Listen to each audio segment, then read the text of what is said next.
দর্শক স্বাগত জানাচ্ছি সিএসআরএম জনতন্ত্র গণতন্ত্রে। আজকে আপনাদের সঙ্গে আছে আমি মারুফা রহমান এবং যথারীতি আমরা সবচেয়ে আলোচিত বিষয় বা সাম্প্রতিক ইস্যু ধরেই অনুষ্ঠানে আলোচনা করার চেষ্টা করি। আজকে আমরা বিষয় ঠিক করেছি রাষ্ট্রের প্রতিষ্ঠানগুলো কতটা সক্রিয়। তবে এই মুহূর্তে আমাদের হাতে একটি খবর এসেছে, সেটি হচ্ছে ঢাকা বিশ্ববিদ্যালয়ের সব ধরনের রাজনীতি বন্ধের সিদ্ধান্ত হয়েছে, এটি অনির্দিষ্টকালের জন্য। বিশ্ববিদ্যালয়ের সিন্ডিকেট সভায় এই সিদ্ধান্তটি নেওয়া হয়েছে এবং অচিরেই ডাকসু নির্বাচনের এক ধরনের প্রস্তুতির কথাও সেখানে বলা হয়েছে। তো প্রথমে আমরা সে বিষয়ে আলাপ করতে চাই। স্টুডিওতে আমাদের সঙ্গে যুক্ত হয়েছেন দুইজন অতিথি। আমাদের সঙ্গে রয়েছেন এবি পার্টির যুগ্ম সদস্য সচিব ব্যারিস্টার আসাদুজ্জামান ভুইয়া ফুয়াদ এবং আমাদের সঙ্গে রয়েছেন জাতীয় সমাজতান্ত্রিক দল জেএসডির সাধারণ সম্পাদক শহীদউদ্দিন মাহমুদ স্বপন। আপনাদের দুজনকেই সিএসআরএম জনতন্ত্র গণতন্ত্রে স্বাগত জানাচ্ছি। সদ্য পাওয়া খবর আমাদের হাতে যে ঢাকা বিশ্ববিদ্যালয়ে সব ধরনের রাজনীতি বন্ধের সিদ্ধান্ত। এই সিদ্ধান্তটিকে কিভাবে দেখছেন? যদি প্রথমেই ফুয়াদ ভাই আপনার কাছে আসি। আমি এই সিদ্ধান্তকে স্বাগত জানাই। আমি বরাবরই বলেছি যে রাজনৈতিক সংশ্লিষ্টতা আছে এমন ছাত্র, শিক্ষক, কর্মকর্তা, কর্মচারী রাজনীতি কোনো ক্যাম্পাসে থাকতে পারবে না।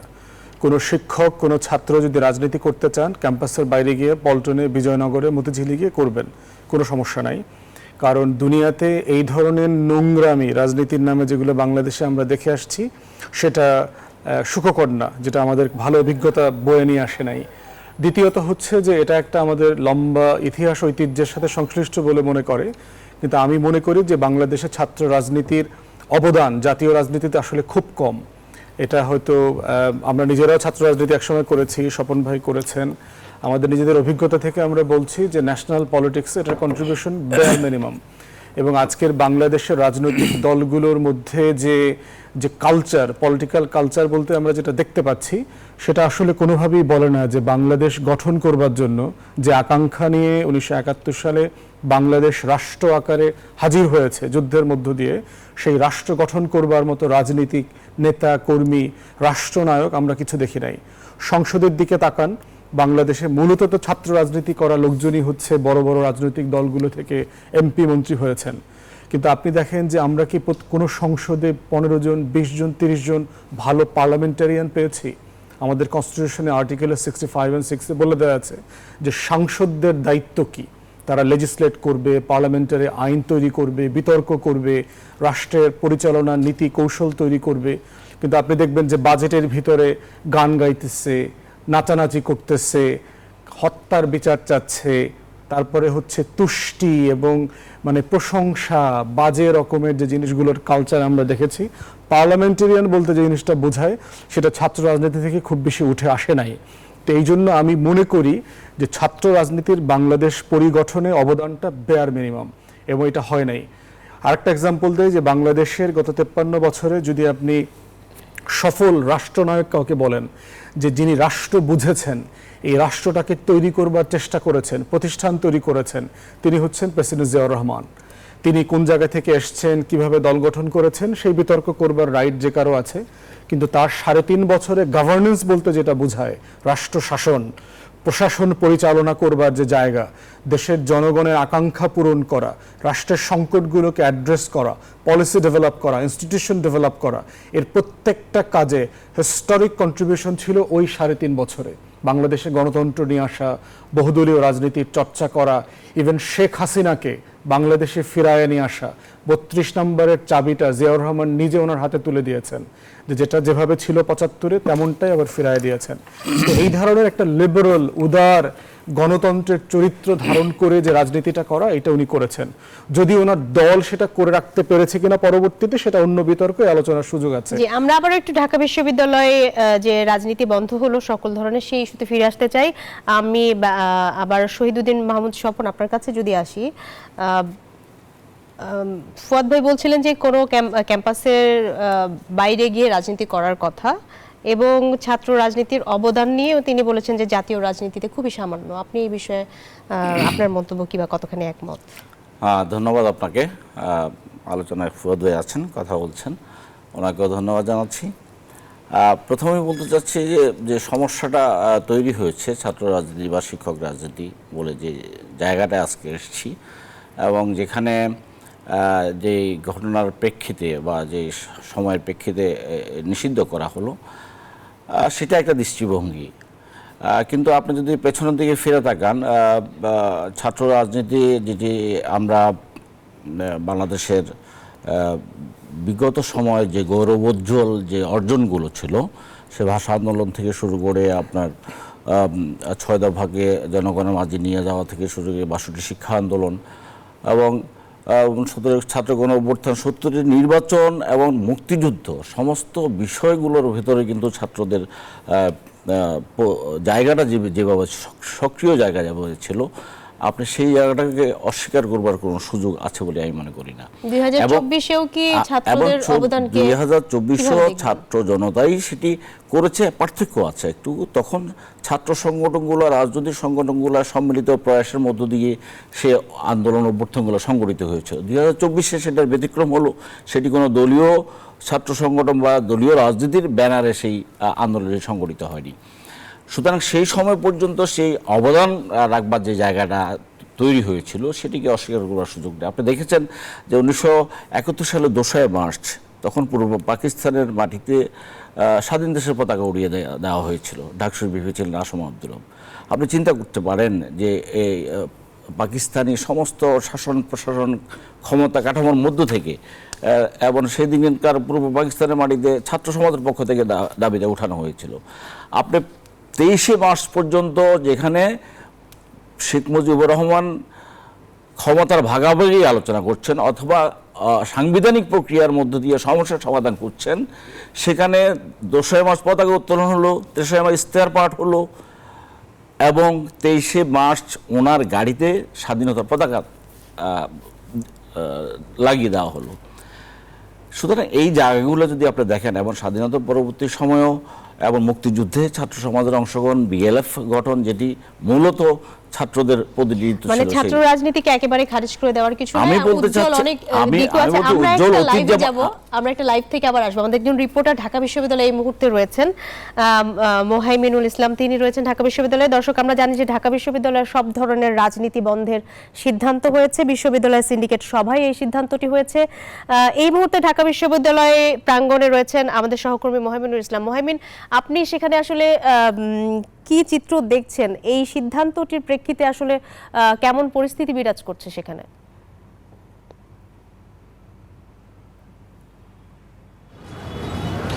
ধন্যবাদ মারুফা আপনাকে। আসলে আমরা কিন্তু কিছুক্ষণ আগে যে খবরটি পেয়েছি তা কিন্তু প্রায় চমকে দেওয়ার মতো। সেটি হচ্ছে যে ঢাকা বিশ্ববিদ্যালয়ে কিন্তু সকল ধরনের রাজনীতি নিষিদ্ধ করা হয়েছে এবং যেটি ঘটে আসলে যে গতকাল রাতে কিন্তু ঢাকা বিশ্ববিদ্যালয়ে একটি ঘটনা ঘটে এবং সেই ঘটনার প্রেক্ষিতে কিন্তু আসলে আজকে জরুরি সভা বসে সিন্ডিকেটের এবং সেই সভায় কিন্তু আসলে সিদ্ধান্ত নেওয়া হয় যে বিশ্ববিদ্যালয়ের শিক্ষক, শ্রমিক, কর্মকর্তা কর্মচারী থেকে শুরু করে যারা শিক্ষার্থী রয়েছেন তারা কেউই কিন্তু কোনো রকম রাজনীতি করতে পারবেন না। এবং এই সিদ্ধান্ত কিন্তু স্বাগত জানিয়েছে আসলে বৈষম্য বিরোধী শিক্ষার্থীরা এবং তাদের অন্যতম সমন্বয়ক সার্জিস কিন্তু ফেসবুক পোস্টে তা নিশ্চিত করেছেন এবং তারা কিন্তু বলেছেন আসলে এটির তারা চেয়েছিলেন আগের থেকে। এবং আমরা কিন্তু আগেও দেখেছি যে কোটা আন্দোলনের সময় যে 9 দফা উঠেছিল তার কিন্তু একটি অন্যতম দাবি ছিল যে সেই একটি দফা ছিল যে কোনো রকম লেজুর ভিত্তিক রাজনীতি যেন ক্যাম্পাসে না থাকে এবং সেখান থেকে কিন্তু আমরা দেখেছি যে আসলে আজকে যে ঘটনাটি ঘটে তা কিন্তু আসলে যারা বৈষম্য বিরোধী শিক্ষার্থী রয়েছেন তাদের সেই দাবির পক্ষেই গিয়েছে। এবং যেটি ঘটে আসলে গতকাল রাতেই কিন্তু ঢাকা বিশ্ববিদ্যালয়ের ফজলুল হক মুসলিম হলে একটি চোর সন্দেহে একজন ব্যক্তিকে আটক করা হয় এবং তাকে কিন্তু আসলে বেধড়ক পেটানো হয়, তার উপর নির্যাতন করা হয় এবং সেই নির্যাতনে কিন্তু সে এক পর্যায়ে মৃত্যুবরণ করেন এবং তারই প্রেক্ষিতে কিন্তু বিশ্ববিদ্যালয় আজ সকালে মামলাও করেছে এবং এই জন্য যে বিশ্ববিদ্যালয়ে যে ধরনের মব জাস্টিস হচ্ছে তার প্রেক্ষিতে কিন্তু হঠাৎ করেই সন্ধ্যার পরে এই জরুরি সভাটি বসে। সভার পরে মোহাইমিন, একটু আপনাকে থামাই। এই বিষয়গুলো আসলে ইতিমধ্যে আমরা জেনেছি, তবে এই মুহূর্তে বিশ্ববিদ্যালয় প্রাঙ্গণে আসলে ছাত্রদের মধ্যে এই নিয়ে কোনো প্রতিক্রিয়া আপনি দেখেছেন কিনা, বা ভিন্ন কোনো অস্বাভাবিক চিত্র বা কোনো এই দাবির প্রেক্ষিতে তাদের কোনো প্রতিক্রিয়া দেখেছেন কিনা?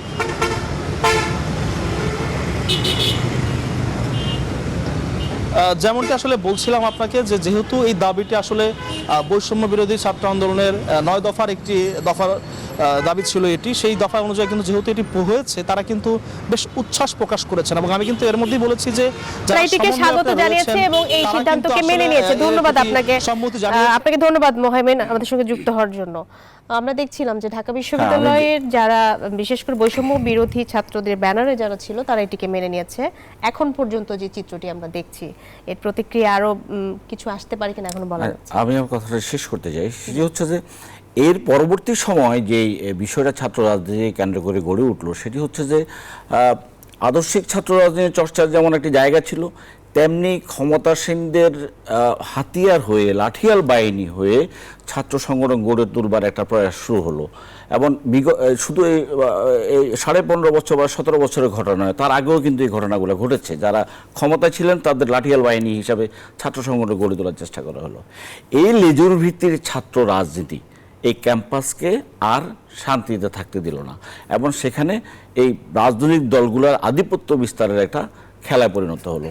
অর্থাৎ ছাত্র রাজনীতিদের স্বাভাবিক যে গতি, যেটা স্বাধীনতা পূর্ব পর্যন্ত ছিল, মুক্তিযুদ্ধের লক্ষ্যে যে ছাত্র রাজনীতি সংগঠিত হয়েছিল, সেখানে কিন্তু দলীয় আধিপত্যের বা লেজুরের ছাত্র সংগঠনগুলো সেভাবে কাজ করেনি। স্বাধীন বাংলাদেশে সেই কাজটা করতে গিয়ে আজকে ছাত্র রাজনীতি কলঙ্কিত করে এমন একটা জায়গায় আসছে যে আজকে আপনি বলছেন যে ঢাকা বিশ্ববিদ্যালয়ের ছাত্ররা সাধুবাদ জানাচ্ছে। এখন প্রশ্ন হচ্ছে যে শিক্ষক রাজনীতির, আমি যদি ভুল না করি, শিক্ষক রাজনীতিও নিষিদ্ধ করা হয়েছে। মানে শিক্ষক, কর্মচারী কর্মকর্তা সবার এই জায়গাগুলো শিক্ষকদের বিষয়টা তো তাই। নীল দল, সাদা দল, লাল দল, তারা ভিসি হওয়ার প্রতিযোগিতা থেকে ক্ষমতায়নের জায়গাটা, দালালি বনার জায়গাটা তৈরি করবার জন্য তাদের সে রাজনীতিটা, এখানে কোনো আদর্শিক কোনো চর্চা নেই। আমার প্রশ্ন হচ্ছে যে ছাত্র রাজনীতিকে আপনি নিষিদ্ধ করার মধ্য দিয়ে ক্যাম্পাসে যে ভিন্ন মত চর্চা করবার যে জায়গা, আদর্শিক জায়গাটা তৈরি করবার, পরমত সহিষ্ণুতার যে জায়গাটা, সেই জায়গাটাকে যদি আমি এই যে কারণগুলোর কারণে আজকে এই সিদ্ধান্তটা নিতে যাচ্ছি, তাতে করে আগামী দিনের নেতৃত্ব বিকশিত হওয়ার যে প্রধান প্রতিষ্ঠানগুলো, যেখানে আমরা প্রায়শই বলি যে আমাদের ডাকসু নির্বাচন নয়, চাকসু নির্বাচনের নেতৃত্ব বিকশিত হচ্ছে না, এবং অতীত সময়গুলোতে কিন্তু নেতৃত্ব সেখান থেকে বিকশিত হয়েছে। ফুয়াদ ভাই যদিও ভিন্ন কথা বলবার চেষ্টা করেছেন, কিন্তু আমাদের মুক্তিযুদ্ধের মধ্য দিয়ে আজকে যে নেতৃত্ব এখন পর্যন্ত দিচ্ছে তারা কিন্তু ছাত্র রাজনীতির প্রোডাক্ট। এবং পরবর্তী সময় যেই ছাত্র রাজনীতির দোষ বা দুর্বৃত্তায়িত ছাত্র রাজনীতি তৈরি হয়েছে, তার ফলাফল হিসাবে আজকে ছাত্র রাজনীতি নিষিদ্ধের এই দাবিটা হয়তো পপুলার হচ্ছে। কিন্তু আমি মনে করতে চাই শিক্ষক রাজনীতির প্রশ্নে একদম স্পষ্টত, এবং কর্মচারীদের যে বিশ্ববিদ্যালয় দখলদারিত্ব কর্মচারীদের, সেগুলো স্পষ্টত নিষিদ্ধ হওয়া উচিত। ছাত্র রাজনীতির প্রশ্নে ভিন্ন, আমরা একটু আসলে যেমন ভুইয়া ফুয়াদ আপনার কাছে আসতে চাই। আমি শেষ করি, ছাত্র রাজনীতির বিষয়ে ভিন্ন এটাকে রিপেয়ার করার চিন্তা করা উচিত বলে আমি মনে করি। জি ধন্যবাদ। যেমন ভুইয়া আপনার কাছে যদি আসি, এখানে দুইটি বিষয়, একটি হচ্ছে পরবর্তী নির্দেশ না দেয়া পর্যন্ত, সেক্ষেত্রে ধরুন যে নির্বাচন পরবর্তী একটি সরকার গঠন হলো, তখন আবারও এই দলীয় রাজনীতি বা ছাত্র রাজনীতি বা ঢাকা বিশ্ববিদ্যালয় কেন্দ্রিক যে রাজনীতি সেটি ফেরত আসলো, সেটির সম্ভাবনা যদি থেকে যায় সেটি কেমন হবে তখন? বিষয় দেখেন যে মানে রব ভাইয়ের এক্সাম্পল দিয়েছে, আমি রব ভাইকে দেখি হচ্ছে ছাত্র সংসদের নেতা, কোনো জাতীয় রাজনৈতিক দলের ছাত্র সংগঠনের নেতা হিসেবে তিনি মুক্তিযুদ্ধের সংগঠক ছিলেন না, তিনি হলেন ছাত্র সমাজের নেতা ছিলেন। পার্থক্যটা হচ্ছে যে লেজুর ভিত্তি রাজনৈতিক দলের আমাদের একটু যান্ত্রিক ত্রুটি দেখা গেছে, আপনার অডিওটি সম্ভবত শোনা যাচ্ছে। আমরা একটি বিরতিতে যাচ্ছি, বিরতির পরে এসে বিস্তারিত আলাপ করছি। দর্শক, সিএসআরএম জনতন্ত্র গণতন্ত্রে আরো একটি বিরতি নিচ্ছি, সাথেই থাকুন। দর্শক, বিরতির পরে আবারও স্বাগত জানাচ্ছি সিএসআরএম জনতন্ত্র গণতন্ত্রে। আমরা আলাপ করছিলাম, সবশেষ যে তথ্য আমাদের কাছে ছিল, ঢাকা বিশ্ববিদ্যালয়ে সব ধরনের রাজনীতি নিষিদ্ধ করে দেওয়া হয়েছে অনির্দিষ্টকাল সময়ের জন্য। আমরা কথা বলছিলাম ফুয়াদ ভাই আপনার সঙ্গে, আপনি ছাত্র সংসদ ইস্যুতে কথা বলছিলেন। জি, মানে একটা বিষয় হচ্ছে আমাদেরকে পরিষ্কার হতে হবে যে দলীয় ছাত্র রাজনীতির আমি পক্ষে নই। কোনো দলের স্লোগান, কোনো ব্যক্তির পূজা করবার যে রাজনীতি, ব্যক্তি পূজার রাজনীতি, এটা ক্যাম্পাসে চলবে না। ক্যাম্পাসে টোটাল স্টুডেন্ট অ্যাক্টিভিটিস হতে হবে সংসদ কেন্দ্রিক।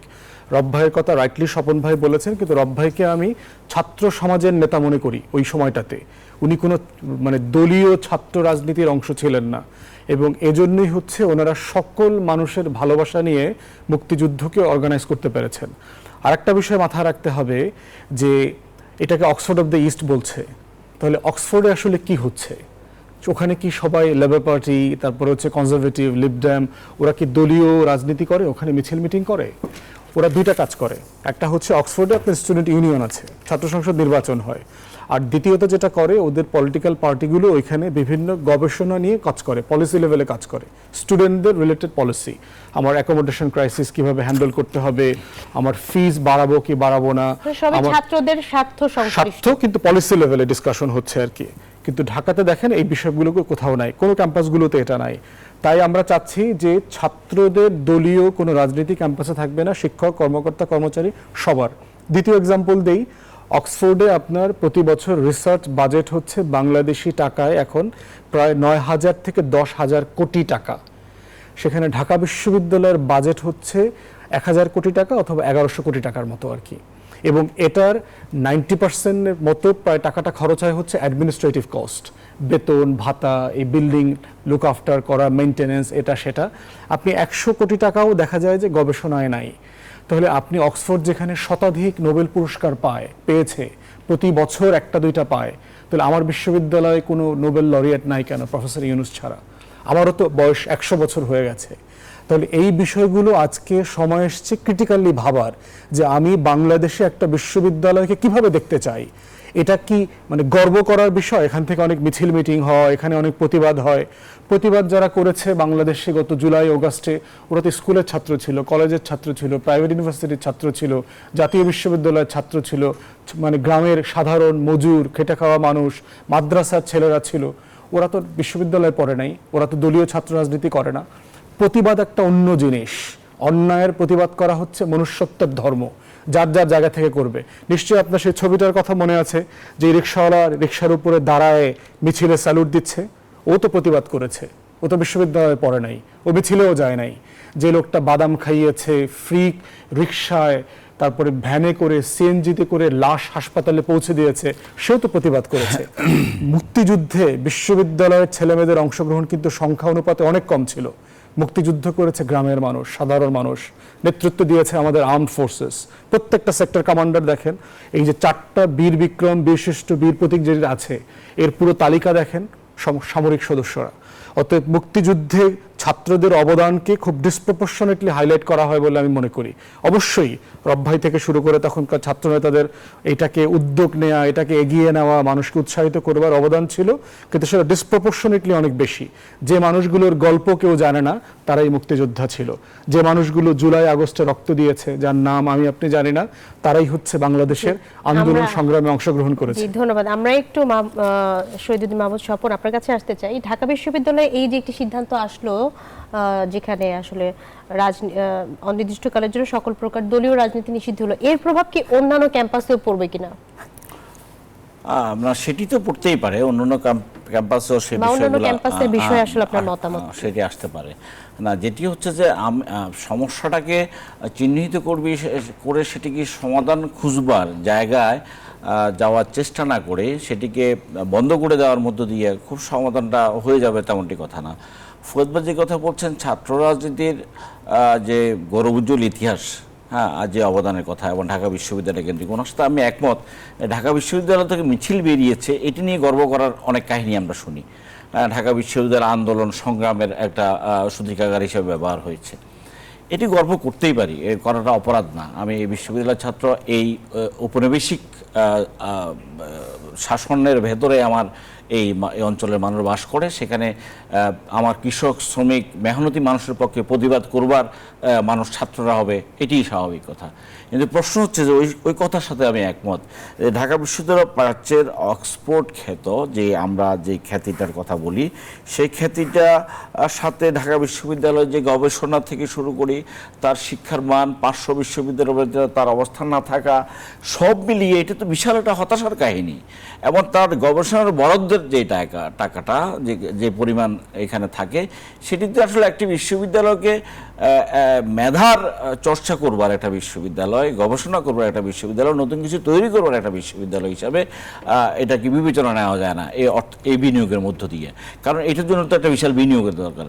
অক্সফোর্ডের কথা যেটা বললো, যেখানে যে বিনিয়োগ হয়, ঠিক তেমনিভাবে এখানে শুধু সাবজেক্ট পড়ানোর বিষয় না, এর মধ্য দিয়ে একটা উন্নতর চিন্তার জায়গা তৈরি করবার জন্য এই বিশ্ববিদ্যালয় বিশ্বের খ্যাতিমান বিশ্ববিদ্যালয় কাজ করে, সেই জায়গাটা আমাদের হতাশা আছে। শুধু ঢাকা বিশ্ববিদ্যালয়, আমাদের পাবলিক বিশ্ববিদ্যালয়, অন্য বিশ্ববিদ্যালয়গুলোতে সে একই অবস্থা বিরাজ করছে।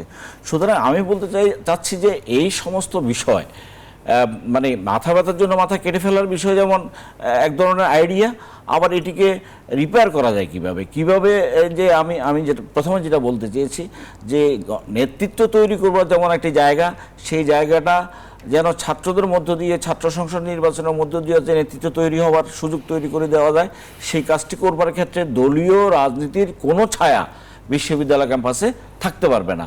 নেতা নেত্রীর ছবি নিয়ে বিশ্ববিদ্যালয় মিছিল হবে না, নেতা নেত্রীর নামে কোনো স্লোগান হবে না। প্রশ্ন হচ্ছে যে কিছু আইনগত জায়গাটা তৈরি হয়েছিল, যেমন নির্বাচন কমিশনে বলা হয়েছে কোনো রাজনৈতিক দলের ছাত্র সংগঠন থাকবে না, কিন্তু প্র্যাকটিসটা সেটা হচ্ছে না। এইগুলোকে কিভাবে আপনি আইন বিধি বিধান সব কিছু মিলিয়ে এবং জাগরণের মধ্য দিয়ে এই জায়গায় আনবেন সেটি চিন্তা করতে হবে। শুধুমাত্র বন্ধ করে দেওয়ার মধ্য দিয়ে সমস্যা সমাধান আছে বলে আমি মনে করি। আমরা আরেকটি প্রসঙ্গে যেতে চাই যে সেনাবাহিনীকে ম্যাজিস্ট্রেসি ক্ষমতা দেওয়ার মানে অন্যরা কাজ করছে না, অর্থাৎ রাষ্ট্রের অন্যান্য প্রতিষ্ঠান, আইন শৃঙ্খলা বাহিনী সহ, সেই কথাটি নিয়ে আজকে প্রশ্ন তুলেছেন বিএনপির মহাসচিব মির্জা ফখরুল ইসলাম আলমগীর।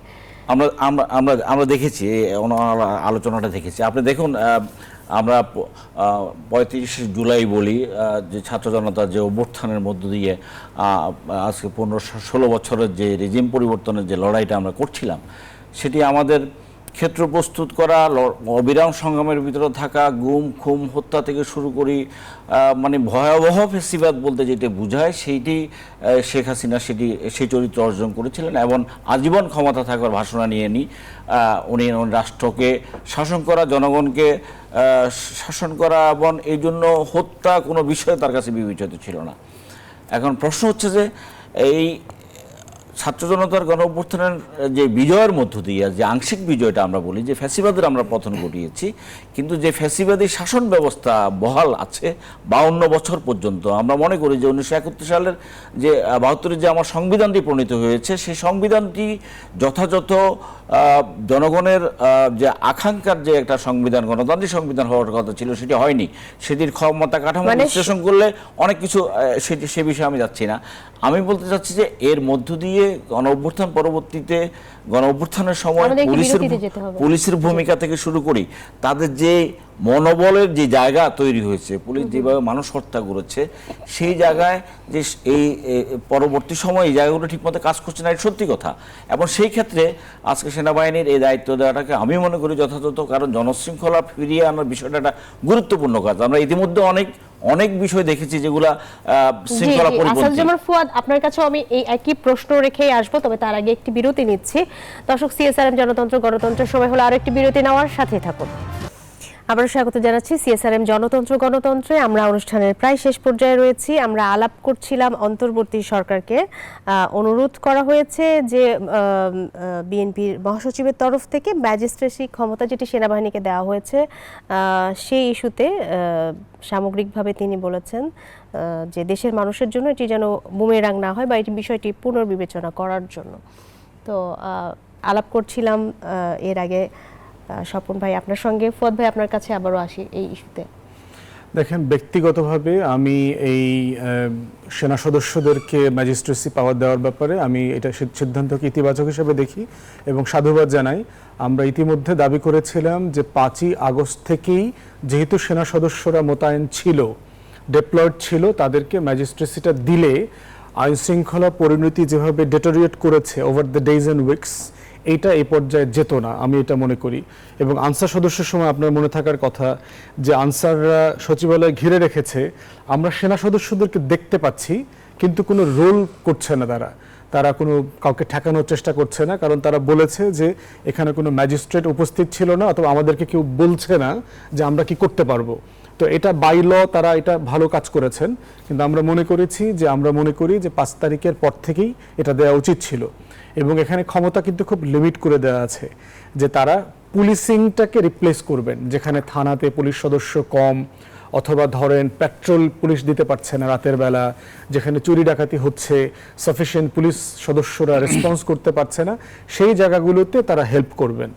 একটা শুধু নোকটা দিয়ে রাখি, সেটা হচ্ছে যে সেনা সদস্যদের এবং আমাদের সশস্ত্র বাহিনীর ঐতিহাসিকভাবে অনেকগুলো ইতিবাচক অবদান আছে বাংলাদেশ এখানে একটি রাষ্ট্রে। বিষয় বিএনপির মহাসচিব উল্লেখ করেছে, সেটি উনি বলেছেন যে বিশেষ করে যেই এলাকাগুলোতে আসলে শান্তিপূর্ণ অবস্থা বিরাজ করছে সেখানে রাজনৈতিক নেতাকর্মীরা বিষয়গুলোকে নিয়ন্ত্রণ করছেন এবং সেখানে সেনাবাহিনীকে এই ম্যাজিস্ট্রেসি ক্ষমতাতে দিলে নতুন সমস্যা তৈরি হতে পারে, এমন একটা কথা তিনি উল্লেখ আমি ওনার বক্তব্য শুনি নাই অথবা পড়ি নাই, কিন্তু আমি ব্যক্তিগতভাবে মনে করি যে রাজনৈতিক দলের কাজ আইন শৃঙ্খলা পরিস্থিতি রক্ষা করা না, এটা তার দায়িত্ব না। যেভাবে আমি ব্যক্তিগতভাবে প্রতিবাদ করেছি যে আনসারদের বিদ্রোহের সময় ছাত্ররা ফেসবুক লাইভ করে হাজারে হাজারে এসে এটাকে অ্যাড্রেস করতে হয়েছে, আমরা মনে করি যে কাজটা রাষ্ট্রের, যে কাজটা রাষ্ট্রীয় প্রতিষ্ঠানের, সেটা তাকে করতে হবে। রাজনৈতিক দলের কাজ হচ্ছে মতামত তৈরি করা, সরকারের গঠনমূলক সমালোচনা করা, পরামর্শ দেওয়া, বিকল্প হাজির করা এবং জনগণকে উদ্বুদ্ধ করা কোনো কাজের ব্যাপারে, অথবা জাতীয় শত্রু মিত্র সম্পর্কে সতর্ক করা। এগুলো হচ্ছে রাজনৈতিক দলের কাজ। সেখান থেকে আমার জায়গা হচ্ছে যে আমি এটাকে স্বাগত জানাই, তবে আমি সেনা সদস্যদেরকে, ভাইদেরকে বিনীতভাবে মনে করিয়ে দেব আপনাদের ঐতিহাসিক অবদান যেমন আছে। 4-5 তারিখে আপনারা সেনা সদস্যরা, কর্মকর্তারা দরবার করে যেভাবে ফ্যাসিবাদী সরকারের বিপক্ষে দাঁড়িয়েছেন, জনগণের কাতারে এসেছেন, এটাকে যেমন আমরা সাধুবাদ জানাই, আপনারা ভুলে যাবেন না গত 16-17 বছরে বিজিবির পোশাকে, বিডিআরের পোশাকে, র্যাবের পোশাকে, সোয়াতের পোশাকে, তারপরে বিভিন্ন পোশাকে আপনারা যে দেশের হাজার হাজার মানুষকে খুন করেছেন, গুম করেছেন, আপনাদের গোয়েন্দা সংস্থাগুলো দৈত্যে পরিণত হয়েছে, আমাদের ঘুম হারাম করে দিয়েছে প্রত্যেকের গত 16-17 বছরে। অতএব এই লেভেলের কোনো মাস্তানি, গুন্ডামি, গুম খুনের ঘটনা যেন আপনাদের তরফ থেকে না আসে, এইটা আমরা আপনাদেরকে বিনীতভাবে মনে করিয়ে দিতে চাই। ইতিমধ্যে দেখলাম যৌথ বাহিনীর হাতে সারা বাংলাদেশে 3 জন খুন হয়েছে, এটা খুবই অন্যায্য কাজ এবং অগ্রহণযোগ্য। এই প্রসঙ্গ ধরে আমরা একটু স্বপ্ন ভাই আপনার কাছে আসতে চাই। যৌথ বাহিনীর হাতে 3 জন খুন হয়েছে বলছিলেন আসাদুজ্জামান ভূঁইয়া ফুয়াদ, আর সেই সাথে জনগণের উপর যেন আসলে এই যে কোনো বাহিনী যেন আসলে নিপীড়ক হয়ে না ওঠেন, সেই আহ্বানটি আসলে জানাচ্ছিলেন তিনি। না, জনগণের উপরে বাহিনীগুলা কি পরিমাণ নিপীড়ক হয়ে উঠছিলেও গত 16 বছর 17 বছর, সেটা তো আমরা দেখেছি। এটা একটি আতঙ্কের জায়গা ছিল, বাহিনী মানে একটি আতঙ্ক। আমরা আয়নাগর থেকে শুরু করে আমরা সব কিছু জানি। তো সেই জায়গা থেকে বেরিয়ে আসবার জন্য ফুয়াদ ভাই যেই শঙ্কার কথা বললেন, সেই জায়গাটা যেন ফিরে না যায়। আমরা মনে করি যে ফিরে যাওয়ার কোনো সুযোগ নেই, কারণ এই ব্যবস্থার বিরুদ্ধে বা এই পরিস্থিতিটা যারা তৈরি করেছিল তাদের বিরুদ্ধে জনতা অভ্যুত্থান করেছে, ছাত্ররা অভ্যুত্থান করে তাদেরকে পালিয়ে যেতে তারা বাধ্য হয়েছে। সুতরাং সেই জায়গায় ফিরবার আর কোনো সুযোগ নেই, কেউ এই ঝুঁকিটা নেবে বলে আমার মনে হয় না। তারপরে সতর্কতার বিষয় হচ্ছে যে আমাদের তো আস্থা রাখবার জায়গা অনেকগুলো সংকুচিত হয়ে গেছে। সেনাবাহিনী একটি জায়গা, সেই জায়গাটা মানুষ বিশ্বাস করতে চায়, আস্থা রাখতে চায়, মানুষ সাহস পায়, সেই জায়গাটা যেন ক্ষতিগ্রস্ত না হয় কোনোভাবে। এই কাজটি করতে গেলে সেনাপ্রধান একটা কথা বলেছিলেন যে পুলিশি কাজের যে মেকানিজম, এটিও সেনাবাহিনী জানে না। এটি আসলে একটা ইম্পর্টেন্ট একটা বিষয়, কারণ পুলিশি কাজ কিন্তু সেনাবাহিনীকে দিয়ে হয় না, তার প্রশিক্ষণ নাই, সে রাস্তাঘাট চেনে না। সুতরাং সেই কাজটি যখন তাই করতে হয়, তার ভুল হয়ে যাওয়ার সম্ভাবনা থাকবার বিষয় সতর্ক থাকাটা। সেটি আজকে বোধহয় বলছিলেন বিএনপির মহাসচিব যে মনে হয় অন্যরা, মানে এই ম্যাজিস্ট্রেসি ক্ষমতা দেওয়ার মানে হচ্ছে অন্যরা ঠিকমতো কাজ করছে না। এটা তো অন্যরা ঠিকমতো কাজ করছে না, এটা তো আমরা প্রথমেই বলেছি যে পুলিশ ঠিকমতো কাজ করছে না। পুলিশের থানায় গিয়ে আপনার ওসির সাথে যারা কথা বলে, যারা ধমক দেয়, বা ওসির সেই উইল ফোর্স নাই যে সে পাল্টা তার কথাটা বলবে, সেই জায়গাটা নাই। পুলিশ সক্রিয়ভাবে কাজ করছে না, এটা সত্যি কথা। যার কারণে তাদের যে নৈতিক অবস্থা গত 17 বছরের যে পুলিশ, তো পুলিশ নাই, পুলিশকে একটা দানবীয় বাহিনীতে পরিণত করা হয়েছিল। সেই পুলিশ ছাত্র জনতাকে কিভাবে গুলি করে হত্যা করলো, শুধু ঊর্ধ্বতন কর্তৃপক্ষের নির্দেশ তা তো নয়, তারাও উজ্জীবিত ছিল এই কাজটা করবার জন্য। এই করার মধ্য দিয়ে পুলিশ তার নৈতিক অবস্থানটা হারিয়ে ফেলেছে। আপনি যেটি বলছিলেন যে পুলিশের কাজ আসলে সেনাবাহিনীর নয়, এটি আসলে কিভাবে তারা করবে এখন? সেটি হচ্ছে যে যে কোনো এমার্জেন্সি যখন তৈরি হয়, সে কাজটা তো আপনাকে করতেই হবে। সেই জায়গায় পুলিশ তো থানাগুলো আছে, থানাগুলোতে কাজ করছে, তারা সক্রিয়তা হয়তো কম, কিন্তু সেক্ষেত্রে পুলিশ তো সেনাবাহিনীর সাথে মিলিয়ে কাজ করবে। সেনাবাহিনী যে কাজটা করছে সেখানে পুলিশ যে থাকবে না তা তো না, পুলিশ সাথে নিয়েই সেনাবাহিনী কাজ করবে। সুতরাং যেইটুকু ঘাটতি সেনাবাহিনী থাকবার কথা সেই জায়গাটা পুলিশ পূরণ করতে পারবে। আমরাও সেই প্রত্যাশাই করি। আমরা অনুষ্ঠানের একেবারে শেষ পর্যায়ে আপনি যদি এক লাইনে যুক্ত করেন ফুয়াদ ভাই। একটা বিষয় হচ্ছে যে স্বপন ভাই যেটা বলছিলেন, আমার মনে হয় যে প্রজ্ঞাপনটাতে ধারা উল্লেখ করে বলে দেয়া আছে যে একটা কমিশন অফিসার কোন কোন ধারার অধীনে কাজ করতে পারবে এবং পারবে না। অতএব সেইখানে আমার খুব বেশি আশঙ্কা আমি মনে করছি না। এটাও মাথায় রাখতে হবে, পুলিশ কিন্তু সাথে থাকবে। পুলিশ ওই জায়গা থেকে একদম উধাও হয়ে যাচ্ছে ব্যাপারটা তা না। সিভিল অ্যাডমিনিস্ট্রেশন আছে, কমিশন অফিসার এবং সেনা ভাই বোনরা যদি সিভিল অ্যাডমিনিস্ট্রেশন সাহায্য নিতে চান তারা টিএনও কে রিচ করতে পারবেন, ডিসি কে রিচ করতে পারবেন, এসপি এবং ওসি কে রিচ করতে পারবেন। তো সেখানে একটা জয়েন্ট ভেঞ্চারে কাজ করবার সুযোগ আছে যদি আন্তরিকতা থাকে। জি, এই আন্তরিকতা এবং যৌথতার ভিত্তিতে আমরা চাইবো একটা লাইন বলতে পারবো, একটা লাইন আমাদের বলতে পারবো। একদম শেষ পর্যায়ে না, আমাদের আজকে যে সময় যে নেই। এই যে মব জাস্টিস নামে যে ঘটনাটা ঘটলো আজকে, যা মানুষ আতঙ্কিত হলো, গতকালকে। যে ঢাকা বিশ্ববিদ্যালয়, বগুড়া, জাহাঙ্গীরনগর বিশ্ববিদ্যালয় ছাত্রদেরকে হত্যা করা হলো, এটি অত্যন্ত মানে একটা ব্যাড এক্সাম্পল তৈরি হলো আমাদের ছাত্র জনতা গণ অভ্যুত্থানের ইতিমধ্যে পরে। 3 জনকে গ্রেফতার করা হয়েছে। 6 জনকে ধন্যবাদ আপনাদের গ্রেফতার দুজনকে, অসংখ্য ধন্যবাদ আমাদের সঙ্গে যুক্ত হওয়ার জন্য। এটি সিএসআর আমরা নিন্দা গণতন্ত্র করছি। গণতন্ত্রে দর্শক এই ছিল মোটামুটি আজকের মতো। এতক্ষণ সাথে থাকার জন্য আপনাদেরকেও ধন্যবাদ।